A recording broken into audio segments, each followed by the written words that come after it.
So, for those people that aren't familiar with the story of the TV series, can you explain these characters and the story where we left off with them with the series and where we're picking up with them in the film? So Entourage is about a movie star, Vincent Chase, and his friends. He's a guy from working class Queens in New York who's come out and found big Leonardo DiCaprio or Mark Wahlberg, obviously, type success. And he's brought his friends with him who all serve a purpose. He's got his best friend, Eric, who's his manager and advisor and produces with him. And he's got his friend Turtle, who is kind of his cheerleader, the guy to always pick him up. And then he's got his brother, who's sort of the lovable loser who can't get a break. And when we ended the show, they all seemed to things were going pretty well for everybody, and we pick up literally right after the show ended. Vince was off to make a movie. He had just gotten married. Eric was trying to work out his relationship with his girlfriend who was pregnant. Turtle had just partnered with Mark Cuban on a tequila company that had made him millions of dollars, and he was a guy that started out as basically the driver, and Drama had a television show, an animated show. So we come back in and we pick up right with them and we get rolling. Had you always planned to bring these characters to the big screen? I don't know if there was ever a plan. I'm not a big planner, but we talked about it. I think Mark had a plan more than I did, and I think he was very, very sure that if we got a script done, that he was going to be able to get the movie made. So that's where it was. And how important was it to make this a standalone film?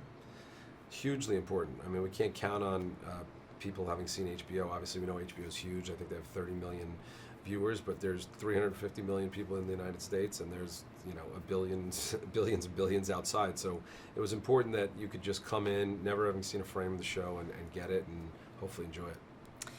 Now, although this is a male-oriented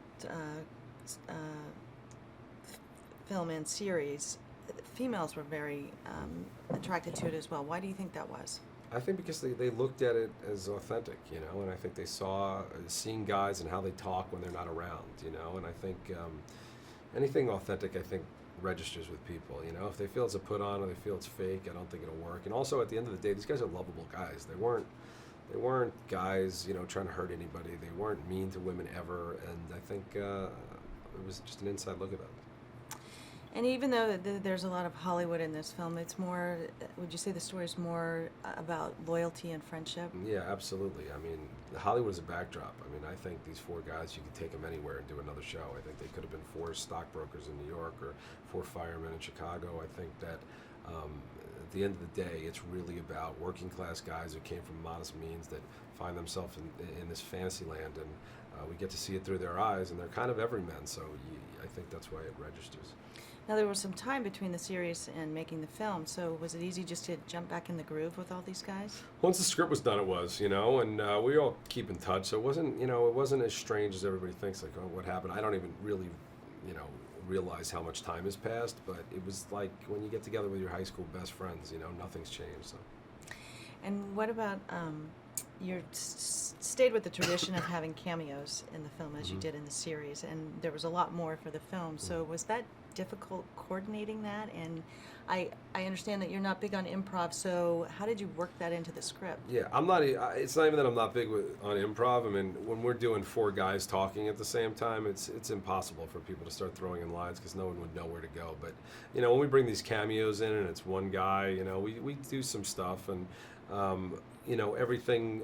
Cameos are everything from friends of mine who wanted to do the show to people I admire and have chased down and figured out a way to get them in. So we've got a lot, and I think like the show, they're naturally organic to the world. There's no one just like, why is this guy here? What is he coming out of nowhere for? It's very real to how Hollywood is. So. And as far as of course, in a TV series, there's always a timing. There's different timing than you would have in a full feature film. So how did you adjust that to the screen?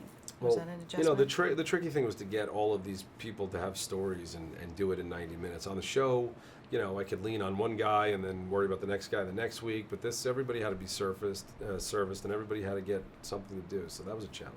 Yeah. Well, thank you very much. You. That was great. Thanks.